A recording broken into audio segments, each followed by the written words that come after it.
While eating, he suddenly had a bold idea. Seeing that the prison guard wasn't paying attention, he discreetly rubbed a new spoon. But no one noticed that he had actually taken two. However, escaping with just a spoon was far from enough. He still needed to craft a more useful tool. The next day, he traded 20 servings of dessert to an old prisoner with connections, getting some additional supplies. Once everything was ready, the man first snapped the spoon in half.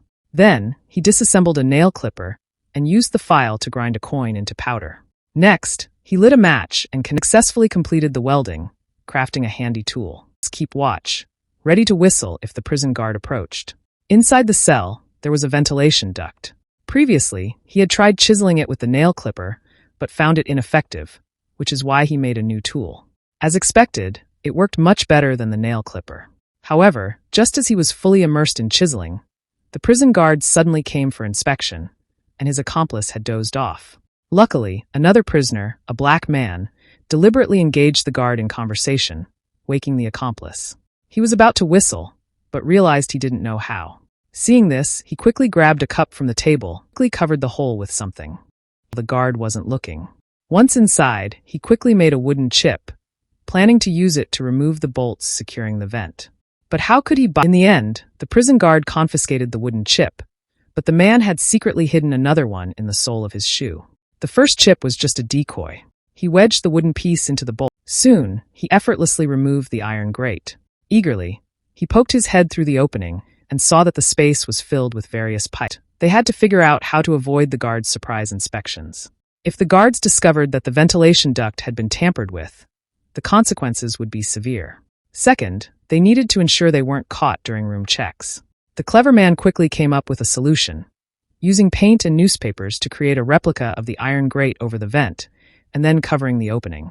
As for evading the inspections, that was simpler. He could make a fake head out of newspaper and place it on the bed. In the dim light, it would be hard for the guards to tell if it was real or not.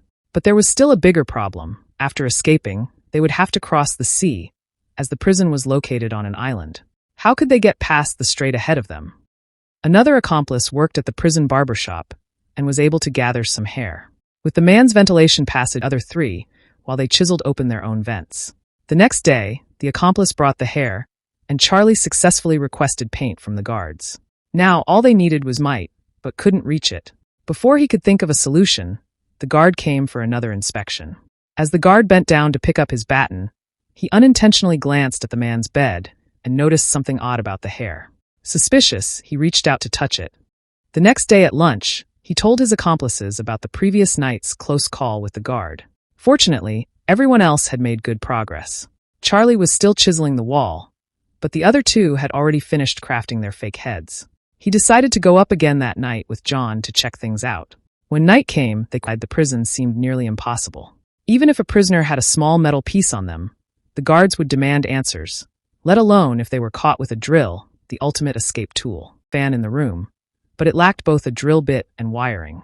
So he once again turned to the old prisoner for help, agreeing to give him all his future dessert. The man climbed back up to the steel door. He hooked his feet around the grate to steady himself. Once in position, John handed him a steel pipe, which the man used to pry open the bars. He needed to get across to the other side to continue his work. The noise, however, caught the attention of the guards below, but the two were so absorbed in their task that they didn't notice the danger approaching. With the help of the drill, the metal cover started to loosen. Fortunately, just as the guard came to check, the man had stopped working. The guard, thinking he had misheard, turned and walked away. Now everything was ready, except for life vests and a raft. One of the accomplices assured them that everything would be prepared by Tuesday. Hope was within reach, but Charlie began to have second thoughts. He feared being caught by the guards and executed. The man could only comfort him, reassuring Charlie that he had confidence in leading them all to freedom. But on that very day, he accidentally dropped his nail clippers into a cell. He ordered a nearby guard to unlock the door. After retrieving the clippers, he noticed a portrait the prisoner had drawn of him. Feeling insulted, the warden immediately revoked the prisoner's right to paint and confiscated all of his artwork. The old prisoner lost all hope after that incident.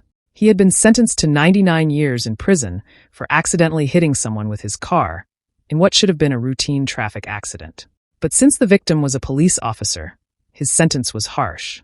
Given his age, He knew he wouldn't live to see the day he'd be released.